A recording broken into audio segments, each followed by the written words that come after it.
Hello.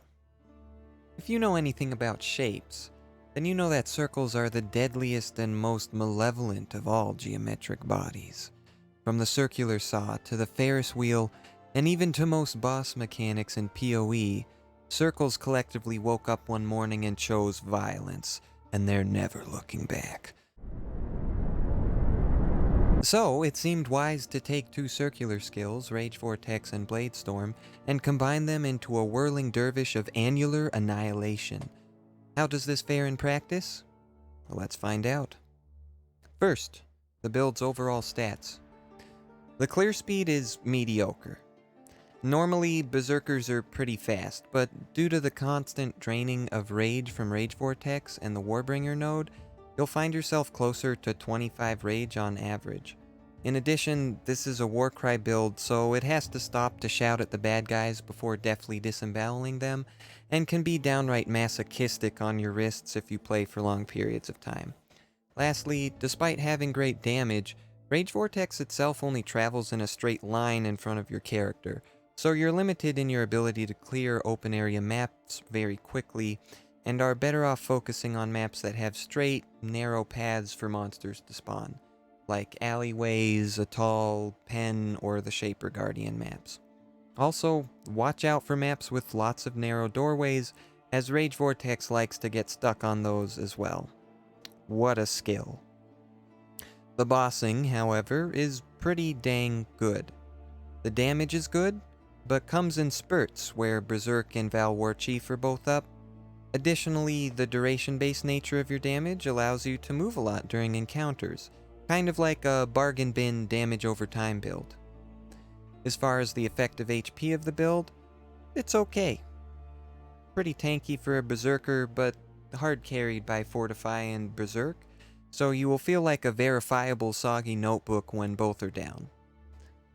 The sustain is also decent.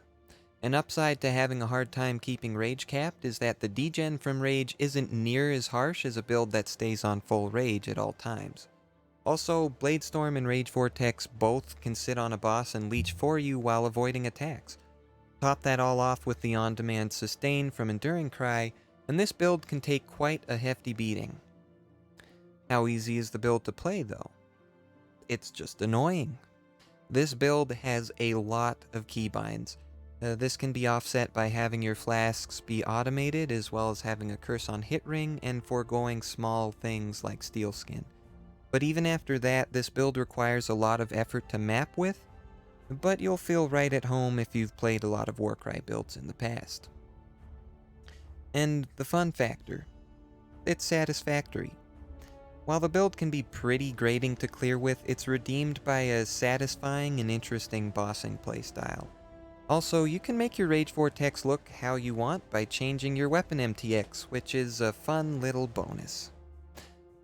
Overall, I'd recommend this build if you like the button-heavy Warcry playstyle, and don't mind the occasional death due to a lapse in your Warcry rotation. If you want a Rage Vortex build with a smoother clearing experience and are willing to give up some boss DPS and the second 6-link skill, I'd recommend using a Red Blade Banner one-handed setup instead. Badger has a build guide for that specifically, and you should check it out if you like keeping a steady resting heart rate and healthy blood pressure while playing PoE. Here's the finished passive tree for the build at level 95. One thing to note is that you can use Flawless Savagery in place of Aspect of Carnage if you're having a hard time staying alive while mapping. The damage will still be good, trust me. There are various ways to enhance the passive tree for this build as well, like using a Cluster Jewel setup or a Thread of Hope for extra damage, and examples of this are included in the path of building in the description. Onto the gems. Like mentioned earlier, you can cut down on your keybinds if you use a curse on hit ring, or if you ditch steel skin.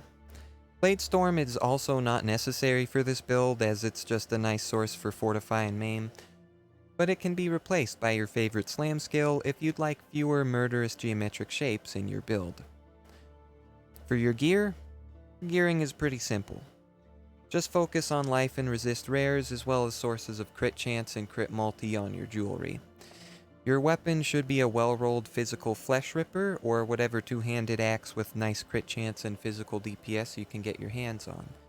Additionally, any bench-crafted or veiled mod area of effect on your necklace, gloves, or helmet can go a long ways towards making your clear feel more consistent.